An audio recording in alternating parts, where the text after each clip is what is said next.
Interesting चीज कल से वैसे चल रही है और हमने सोचा कि नाजरीन के लिए थोड़ा सा एक लाइटर मोमेंट भी रखें प्रोग्राम्स में। आज पहला दिन है नए साल का, बहुत ज्यादा सख्त करख्त सियासत पे बात ना करें।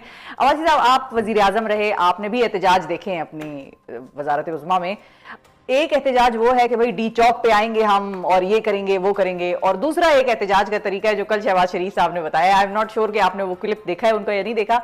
अवासी साहब को हम नाजरीन वो क्लिप दिखाते हैं, फिर अवासी साहब से पूछते हैं कि इनका तरीका एहतजाज, काबिल कबूल तरीका एहतजाज कौन सा है और कौन सा हो सकता है।